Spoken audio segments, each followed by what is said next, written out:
The people are united on this. They don't want war with Iran, but that doesn't really matter, right? No one is going to check them. There's no coherent and consistent anti-war voice in the country. What happened in Qatar? I'm going to explain it to you in a second. I mean, what happened in Qatar is also is expected. I already said that, judging by what Iran's immediate response, like statements were, that it was going to be a fairly limited restrained strike once again, which we can talk about tactically, whether it is actually a good move or not. This kind of like restrained response, or whether it's actually is actually going to lead to America no longer is going to change America's calculation here. We'll talk about all of that. I'm messaging from Qatar. We're all safe. We heard loud explosions, saw interceptors in the sky.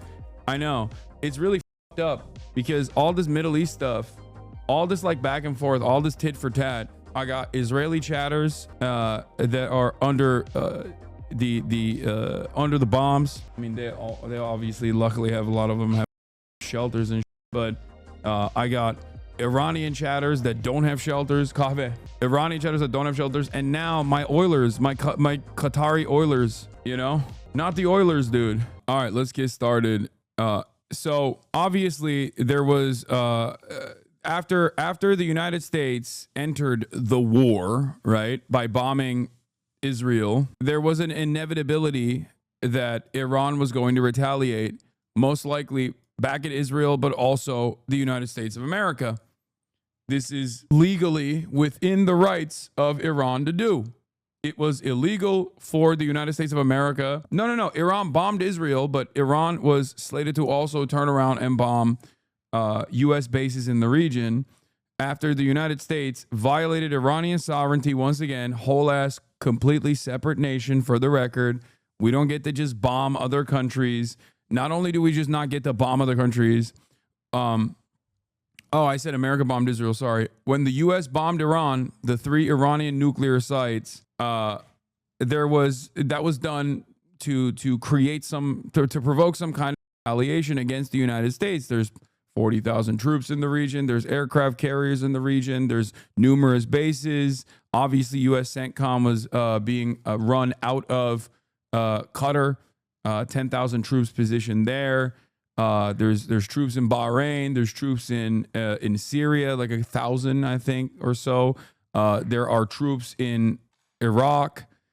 There's American troops all around, and there are plenty of opportunities. There's plenty of strike opportunities for Iran. But one of the things that I initially suspected and called out ahead of time was that, given Iran's track record of restraint in this tit for tat, in this back and forth that was happening with Israel, and also in the limited response that took place when Donald Trump in his last tenure severely escalated and killed Qasem Soleimani, the famous Iranian head of the IRGC Quds force, like their special forces. When Donald Trump killed Qasem Soleimani in his first tenure, the Iranian retaliation was once again incredibly limited. And I think that the generals that were in Trump's ear this time around, on top of like the Israeli influence in this process, because it's pretty obvious that we are now letting Israel guide our foreign policy in the region. They're in the driver's seat, and they are running the show, right? This is these escalations that are happening, and no interest in negotiation whatsoever has always been Israel's most important policy. Iran is like the crown jewel that they want to take out in the region, because it is a funder of all of these. It is a funder of all these resistance groups that resist against Israel.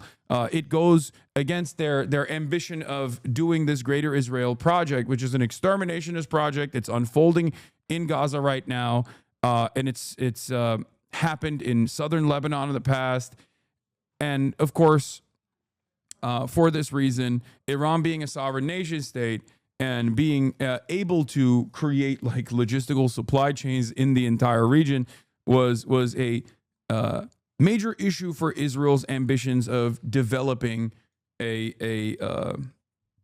developing a larger state of Israel, that's their goal, right? This obviously is against America's interests in the region as well, because America is aligned with Israel on this. Israel is an extension of American imperialism in the region, and Israel is a forward operating base for the United States of America, as I've said time and time again. It is an unsinkable aircraft carrier. It has its own espionage capabilities. It is it plays a very important role in all of our operations in the Middle East, a resource-rich region that we want to dominate and control. Obviously, considering the entire, considering the other Gulf nation states, Saudi Arabia and Qatar as well, and the UAE and every other Gulf region oil-rich nation state is completely in the pocket of the U.S. empire. Iran is the one that does not play ball. And for a very long time, the goal for America and Israel has been to basically either implement a puppet regime in Iran, as they had done so in the past, or why is everybody freaking out about the way I say Qatar? When America entered this conflict to strike at the nuclear facilities, which is a violation of numerous different international rules that were set in and of itself, because you can't just strike nuclear facilities just because you felt like it. In the midst of a denuclearization negotiation that was taking place, they did so because they were following through on Israel's ambition. Okay, this is Israel's goal. America's goal in the past was to try to use diplomacy against Iran. That was what Barack Obama did. And even in that diplomatic process, there were a lot of sanctions that they implemented on Iran in an effort to bully Iran into submission, to stop their nuclear ambitions dead in its tracks. But it was successful.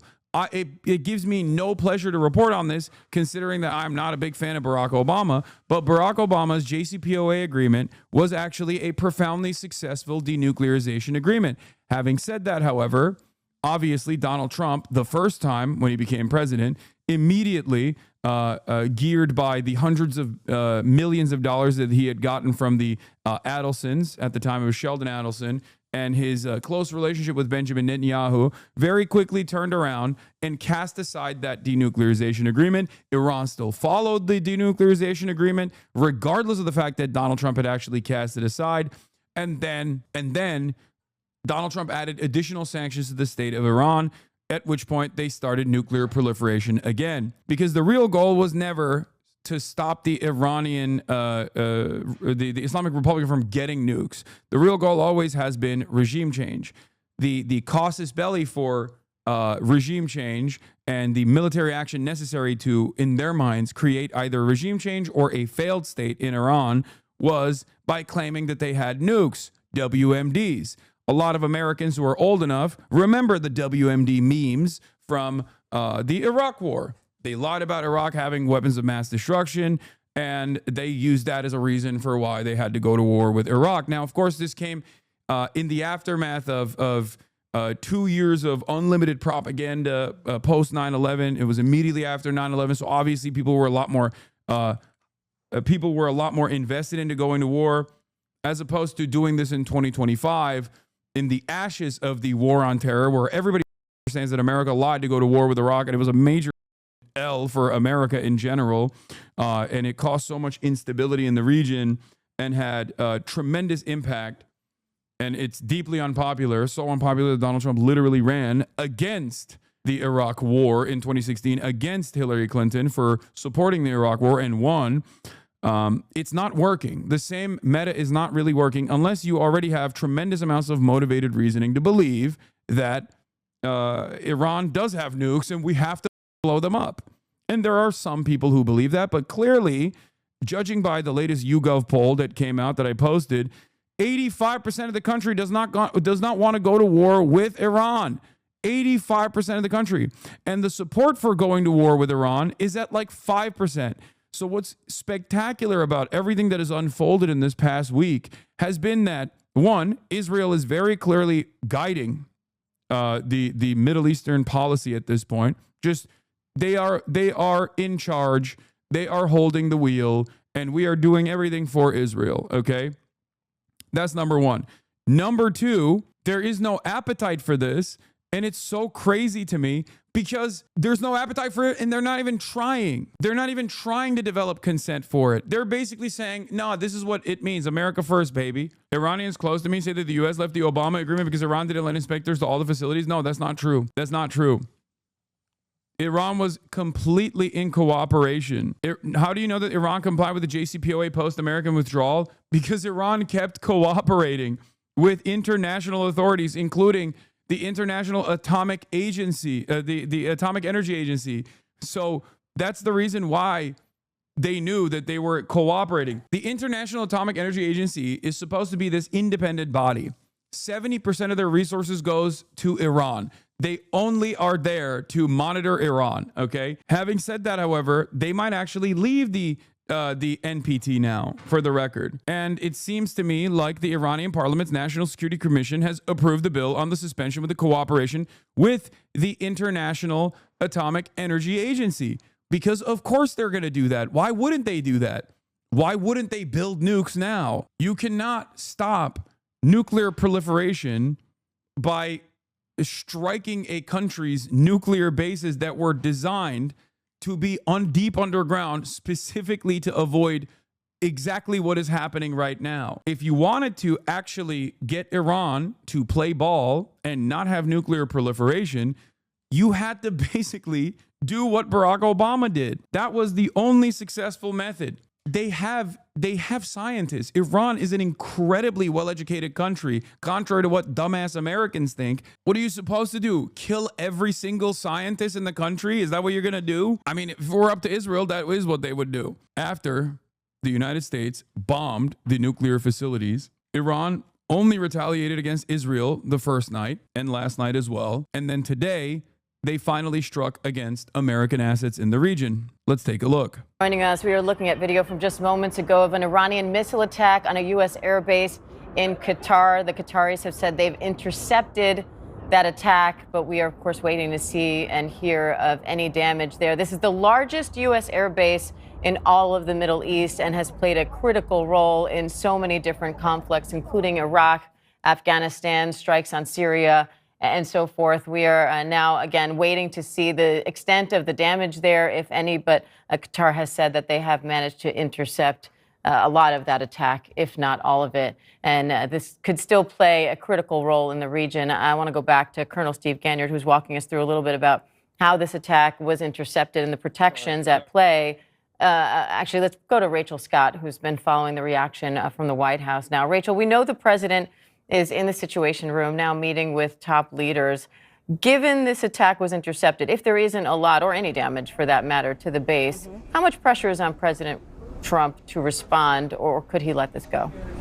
Well, politically, this puts President Trump in a very tricky position. The president has been very clear, very direct, that any response from Iran will be met with a far greater response from the United States. But remember, President Trump, as a candidate, campaigned on getting the United States out of foreign conflict. He described himself as a peacemaker, even in his inaugural address.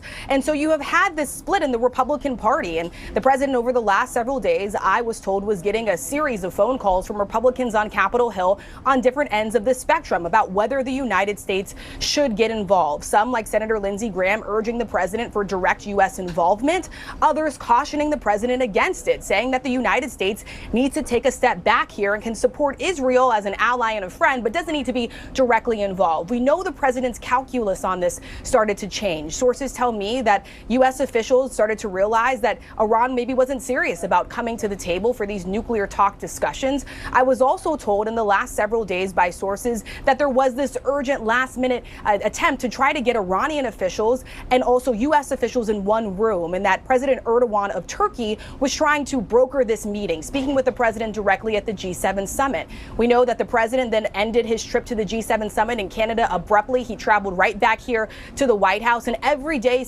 Can you explain why you think the Kurds will play ball after being backstabbed by the West at every turn? It's because they do, okay? Because they do, and they will continue to do so.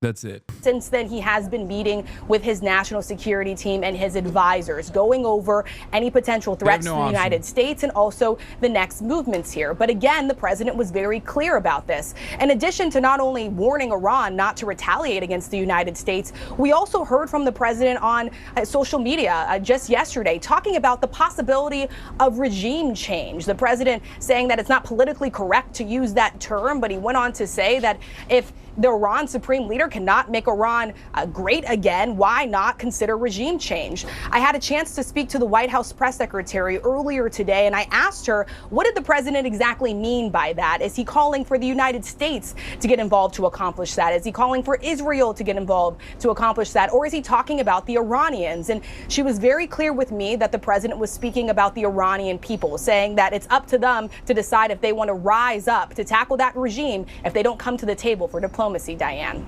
Rachel, thank you. And I want to go back to you because we're now hearing the first reaction from Israel to this attack. Yeah, that's right. This was a spokesman for the chief spokesman for the Israeli Defense Forces, Effi Defrin, General Effi Defrin. He was asked about Iran's attacks on U.S. bases, saying that we're following developments that are being reported. We are in touch with our partners in the region. And of course, Israel regards this as more proof of the violence, that Iran is a terrorist state that threatens not just Israel, but the region and the world. We're also hearing from Bahraini state television that they have closed their airspace. The Interior Ministry in Bahrain, which of course is home to the U.S. Fifth Fleet, Bro, they moved all the troops. They already said ahead of time that they were going to strike Qatar. It's a symbolic prize. The reason why the markets are up is because this was a de-escalatory retaliation. If the markets are up because they were worried that the Strait of Hormuz was going to be mined. If Iran shut off the Strait of... Iran has options in terms of retaliation here. The maximalist position would have been to continue bombing with long-range ballistic missiles Israel, using their short and medium-range and older munitions on American bases, shutting off the Strait of Hormuz, the 33-kilometer area that, 20% of all global oil and a shit ton of commerce goes through. Okay. And then maybe even activate whatever remains of like the Hezbollah missile capabilities on Israel as well. That is the maximalist position. And Yemen, of course, as well, would be striking against American positions and also Israel with whatever capabilities they have. That is the maximum position. Or, well, I guess the one position above that is directly lighting oil refineries on fire. Okay. This, of course, would have made it. This would have, of course, nuke global trade in its entirety, right? So that was the maximum retaliation. And any other part of that, any component that you remove from that is going to be obviously less severe.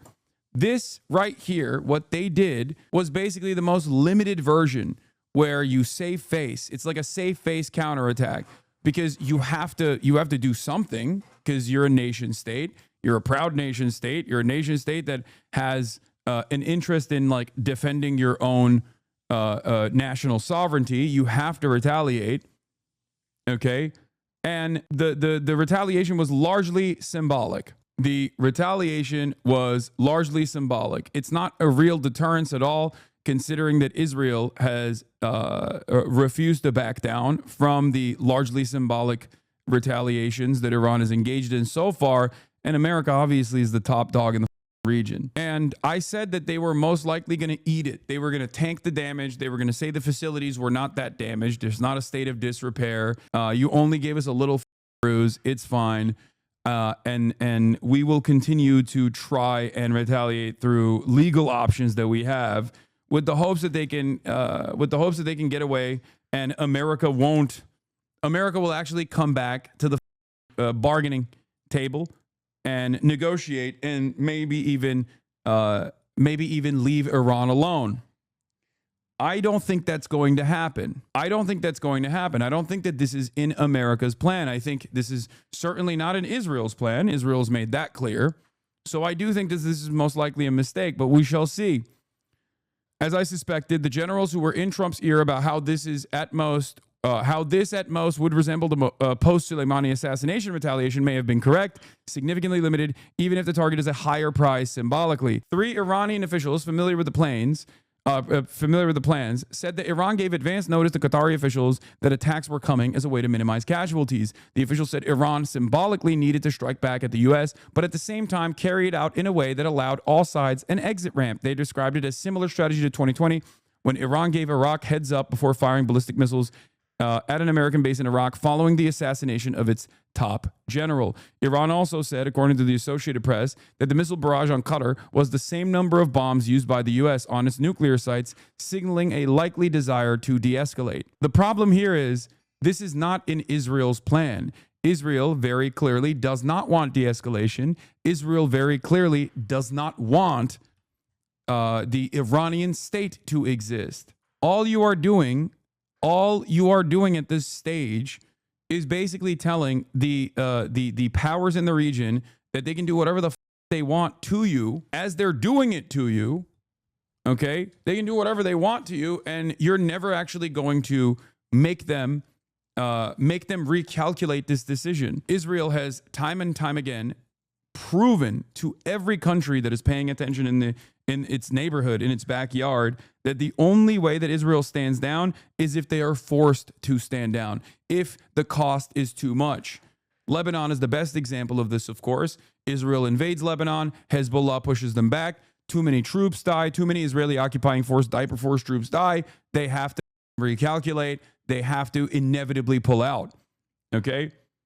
Israel has never, ever backed away, unless America told them to. Israel has never backed away from further military incursion and further land grabs unless they are forced to stand down. Okay? Hassan, given your accurate calls on geopolitics, you should be trading oil. Yeah, I'm going to not do that, I think. Sorry if you already said. When did the Iran striking U.S. base happen? I just got here. It happened this morning. Iran this morning or last night struck Israel again. And then this morning, Iran struck Bahrain and Qatar and I think Iraq as well. Like they struck U.S. bases in the region, basically. Essentially issued an order advising people to stay at home. Now, no indications that anything has happened there, but it's just worth reiterating that the concerns about what just happened in Qatar are not just felt in that country, but I think throughout the Gulf region. But again, just to be very clear, we need to know whether any of these got through. A U.S. official speaking to ABC News has essentially said that the Qataris and the Americans were involved in the shoot-downs. They're also saying that they don't think any of those projectiles landed in Al Udeid Air Base. Interestingly, Press TV, which is the pro-Iranian or Iranian government television, is claiming that they did land there, but no evidence of that. And what more are you hearing about the way these missiles were intercepted? Well, again, this has come from U.S. officials. We know that the Qataris have basically U.S. Air defense systems, and of course the U.S. base at Al Udeid has them as well. And are other assets in the region as protected as this air base is, or are they more vulnerable? Well, this is an extraordinarily protected air base because this is the nerve center, as we've been. Yeah, the base in Qatar is a U.S. CENTCOM. Like that is where their operations are being conducted. So it's very different from like the one in Iraq. The base in Iraq, you can just missiles at. They probably will move. I think they did in 2020 when Iran said ahead of time that they were going to hit the bases in Iraq. They moved their troops away. They moved a lot of the equipment away so that they wouldn't get hit. It's symbolic. Trump has literally done this with Syrian bases in the past as well.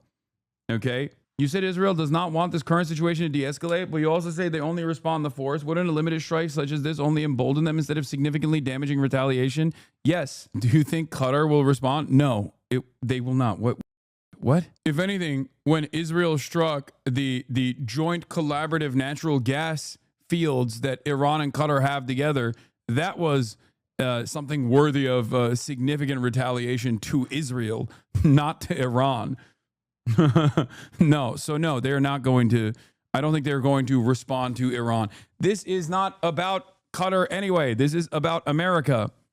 The real question is, will America respond? But as I said, judging by what Iran has done thus far, both in 2020 and also in the tit for tat back and forth, Operation True Promise 1, Operation True Promise 2, and now even Operation True Promise 3 between Iran and Israel, I said that their response was going to be an off-ramp, and it seems to be the case. Now, will America take this as an opportunity to actually back off from Iran? Will they? I don't think so, because I think that America has completely given the command structure to Israel at this point. You have the horniest, most violent generals possible in Trump's ear. And also on top of that, you got constant phone calls coming in from Israel that actually sully whatever kind of negotiation process that Trump might have actually been working on. And please stop fangirling over the IR. There is no, you can't be a 15-month subscriber and assume that I am in any way, shape, or form fangirling over the Islamic Republic. Okay, you have to be a real delusional weirdo to assume that any of the things that I've said thus far is fangirling over the Islamic Republic. Why is American foreign policy so black and white? Everybody wants stupid ass Marvel terminology. I am trying to explain to you what the motivations of foreign countries are. Okay, do you think I like the Islamic Republic's domestic policies? Do you think I think that's good? I don't even think that their ambition in the development of the axis of resistance against America and Israel is even born out of a real desire to liberate the Palestinians. I just think that they're doing that specifically so they can, at the very least, have some kind of retaliatory measure in place when America does like this. When Israel does shit like this, it's pure survival. I don't think that, and I won't say this about Yemen. I do think that Yemen does legitimately care about the Palestinian plight. I think even the most like pro-Saudi Yemen puppet leader still was like pro-Palestine. Okay, that is different. But outside of that, and you can see it in their actions as well within the Ansar Allah movement too.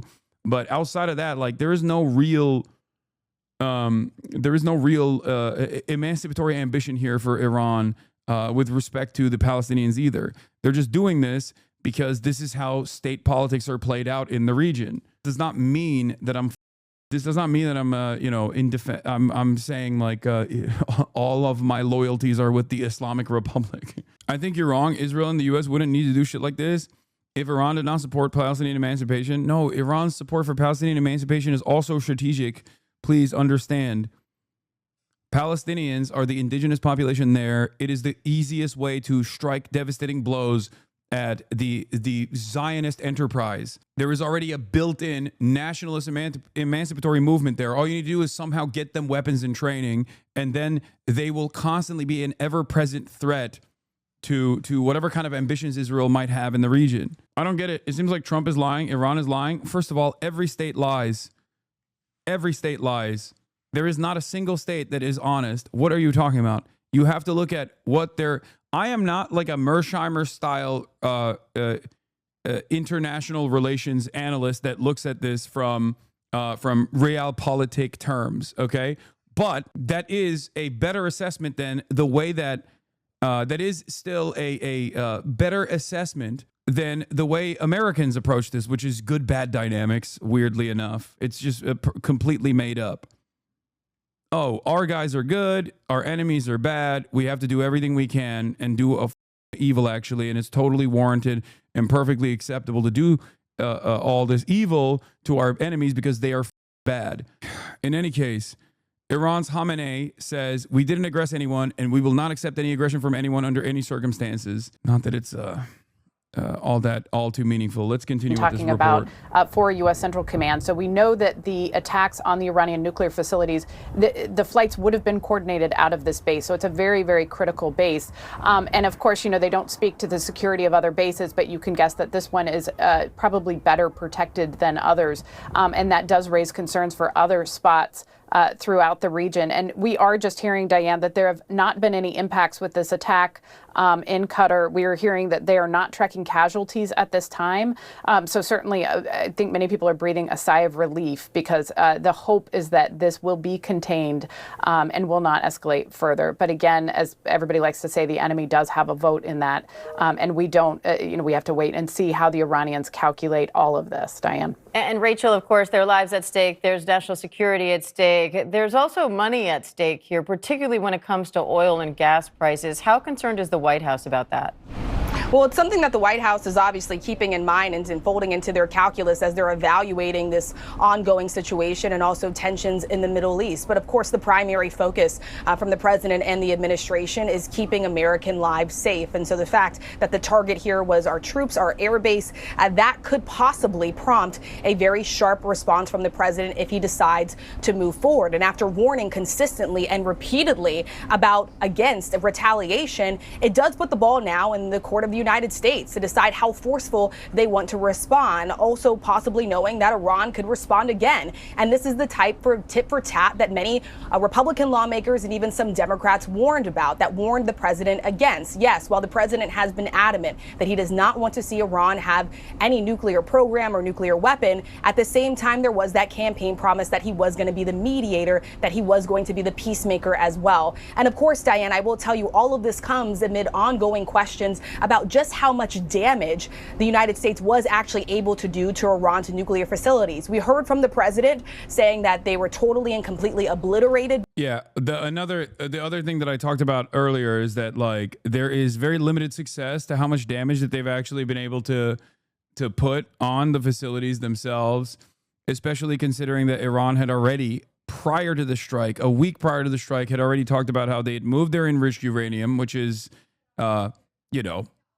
not that massive of a stockpile to begin with, that you can easily move around, to a secret facility, or to numerous secret facilities, as a matter of fact. So this is by America's estimation, they can just use that as another reason to continue striking Iran, or to let Israel continue striking Iran, to be like, oh, well, I guess we didn't actually thwart their nuclear ambition, so we just have to go back to it.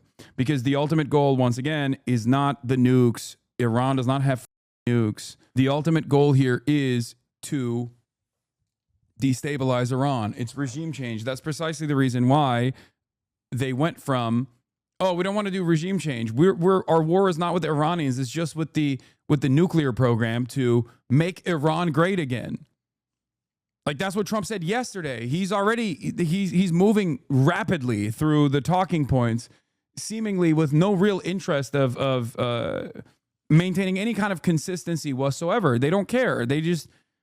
No one is going to check them, basically. There's no Democrat that will come out and be like, why are we doing this? There's no coherent voice. There's no coherent and consistent, clear anti-war voice in the country. The people are united on this. They don't want war with Iran. That much is clear, but that doesn't really matter, right?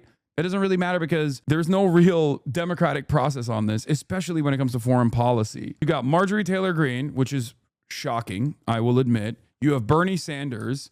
You have AOC. You have Thomas Massie. You have 60 total politicians in the country that even want to abide by the constitutional powers given to Congress to at least make this a process that is legal in the books, to demand congressional approval before Trump does stuff like this. But that's it. Democrats themselves are only talking about how this is illegal, right?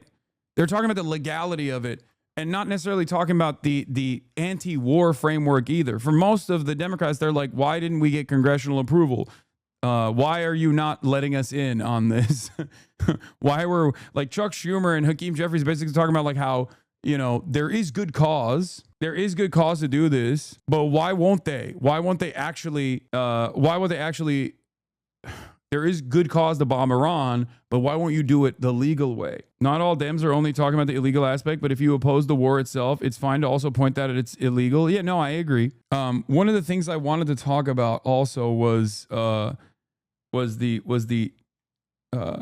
Democrats, their response, the back and forth that's going on.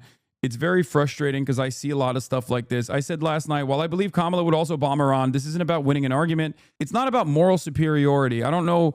Well, because I see a lot of people posting on the timeline like, oh, y'all gonna learn today. You should have voted for Kamala Harris. Like she would have never done this. And that's not even true because Kamala Harris would have absolutely done this as well. Foreign policy is uniparty. But I don't care because Kamala Harris isn't the president right now. Okay. Also, if you want to know what Kamala Harris would do in this process, she's alive. She didn't die. She has access to Twitter. She could just say that this is unacceptable if she thought that it was unacceptable. Why has she said nothing? Something to consider for all the Kamala, for all the people who want to dick ride Kamala and act like she would do something different. Okay, what do you think? You think she's in a cave, trapped in a facility, no internet access? Like, no, she's here. She's around. She has made very little statements. In any case, that doesn't matter because Trump is the president. So if you actually are anti-war, I said I welcome every liberal or Republican who joins anti-war protests with open arms. Every dollar spent on weapons to kill children overseas should be spent on our children's education, food, healthcare, and housing. Okay? And this person goes, yes, the candidate from the party that championed the JCPOA to end Iran's nuclear program and campaigned on bringing it back would have bombed Iran too. Leftists have actually become so dense as concrete, they can't stand it anymore. Dog, I don't know if you know this, but the vice president at the time when the JCPOA was implemented became the president. Did you know that? Joe Biden, who was vice president when Barack Obama did the JCPOA, which I always give Barack Obama props for, by the way. One of the few things that he did in terms of foreign policy that was actually good. Okay. He didn't bring it back. He didn't bring it back. There's a reason why Brett McGurk, who was the chief architect of Barack Obama's Middle East policy and one of the most consequential decision makers in the Gaza genocide, has been glazing Trump up and down every day at CNN. It's because they set the stage for this to happen. The idea that this was going to, the idea that like if Democrats were in charge, they would have never actually listened to Israel and struck Iran or allowed Israel to strike Iran is so stupid when every Democrat that was working in the Biden administration is saying this was a good idea.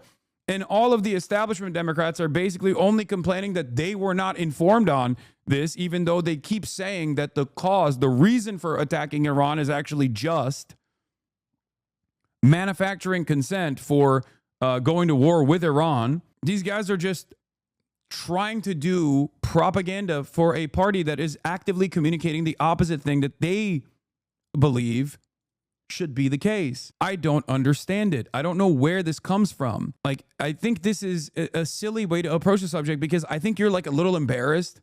You want the Democrats to be better, and I understand that, right? What we need to do is ensure that Iran never achieves its ability to be a nuclear power. Not only did she refuse to suggest the use of any military action, but she reiterated many times that she bring back the JCPOA as the primary strategy to stop Iran from getting nukes.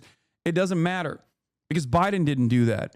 And Biden, as a matter of fact, set the stage for Israel to be able to strike Iran. I don't understand why these guys are operating on this like operating on this assertion that is just designed not around what the Democrats are saying, not around what the Democrats have done, not around what the Democrats choose not to say in this moment, but instead on some kind of like some kind of fantasy that the Democrats are actually anti-war. The problem that they don't understand is that the Democrats are not in power right now. I understand that. I get it. So if you're actually anti-war, if you're really anti-war, okay, demand that the Democrats put out better statements instead of trying to actively run defense for the Democrats at a time when there is unprecedented unpopularity towards war. They're not doing that. They're acting as though there is already an election happening right now in this very moment. And they're literally doing the same thing that they did with Kamala Harris. Instead of demanding that Kamala Harris actually communicate her policies during the election cycle that took place just now, they would just defend Kamala Harris's policies that she wasn't even advocating for. I don't understand why you would do that. Don't you think it's a much more productive use of your time to tell your elected representatives that they should take a stronger anti-war position? Don't you feel like that would allow them to look good? Even from a purely cynical, cold and calculated perspective. Here's what the Dem leader Hakeem Jeffries is doing right now. Asked if he supports the Ro Khanna War Powers Resolution, haven't taken a look at it. And, you know, ContraPoints posted some stuff. If the Dems won, Libs would be at brunch right now, blah, blah, blah, blah, blah. I don't really care about the back and forth between like leftists being like Kamala Harris would be so much worse or Kamala Harris would be just as bad, unless you're making a point about how we have to demand more from our elected representatives on the Democratic Party side. Okay? Unless that is your goal. Anyway, I said, I don't think it's far-fetched to listen to what Kamala has said on Iran or Israel and what she's chosen not to say post-election as the Dems' current leadership refuses to use the 85-5 issue of going to war with Iran to their advantage, even in a calculated, cynical, and partisan way. ContraPoint's response, she supported the JCPOA. There's no way she would have ordered a preemptive strike like this without congressional approval. She's far from perfect, obviously, but the assertion that she's no different from Trump on this is self-soothing leftist cope. There's no way she would have ordered a preemptive strike like this without congressional approval. Is it the congressional approval that's the problem? Or is it the preemptive strike on Iran the problem? Homie can't math? No, it's 85-5 because it's literally 85-5 and the 10% is unsure. 85% says no war with Iran. 5% says yes to war with Iran. 10% is unsure about war with Iran. The idea that the Democrats would also, the idea that the real issue here is that Kamala Harris would at least get congressional approval is silly. That's not the real problem. The real problem here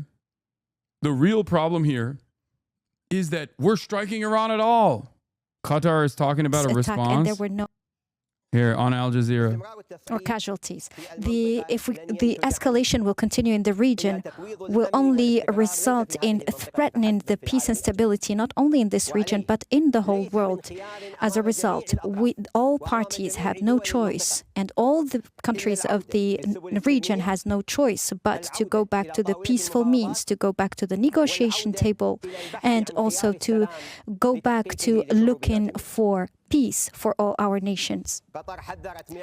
Qatar has warned several times from the escalation of the actions of Israel in the region and those irresponsible behaviors that are being adopted, and we are now seeing the results and the consequences in our region. As far as preparedness is concerned, since the ongoing and increasing threats of, given that we have U.S. bases in our region, Qatar has taken all the needed precautions. That's why this attack was intercepted and failed. We consider this attack as being surprising, given the stances of Qatar that has always pledged for good neighboring and its mediation role for solving all the conflicts and crises. The state of Qatar was and will remain, with the grace of God, a believer in the peace choice, and will continue to play a vital role in this mediation throughout the world, and will never stop, or no action will hinder this role, and we will continue to play this role in our region and the whole world.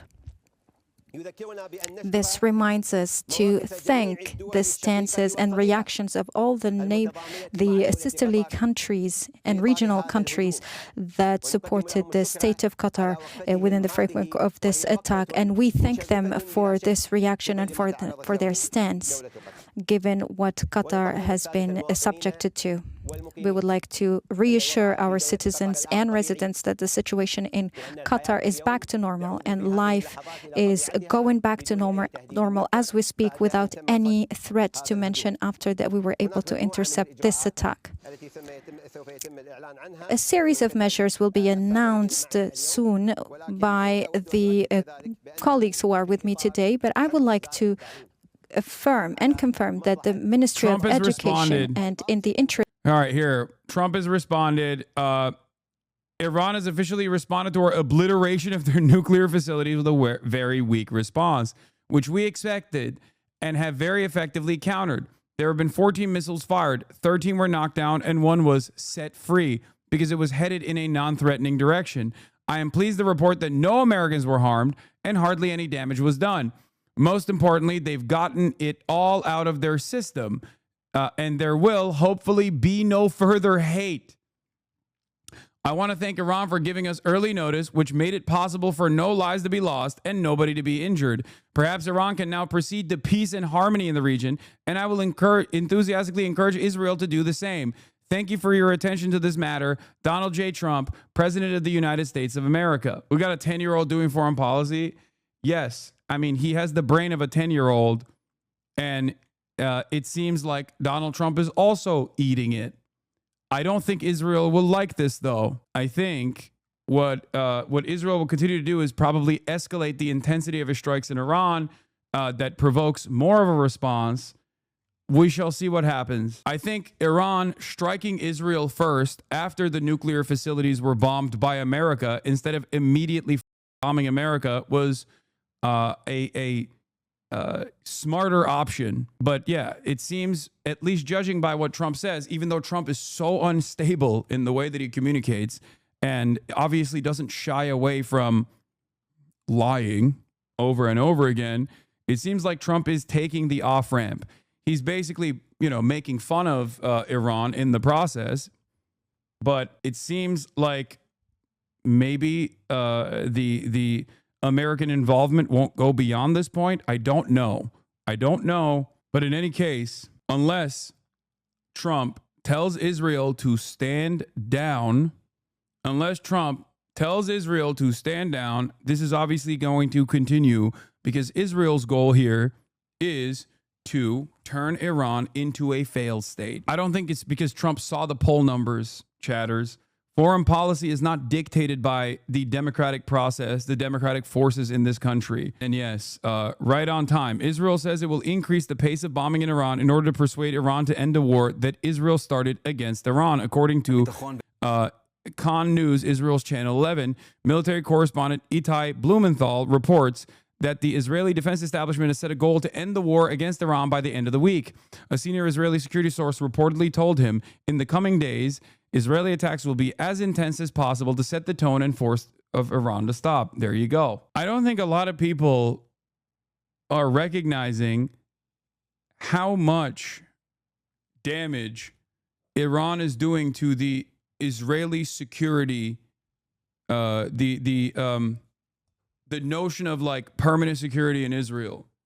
Hold on. If Iran continues to lob ballistic missiles at Israel, disrupting trade in Israel, disrupting normal life in Israel, that is billions of dollars of commerce being disrupted on a daily basis, or millions of dollars of commerce, and potentially billions of dollars in general. Israeli economy cannot continue living under constant threat of ballistic missiles. Israel has to stand down at a certain point.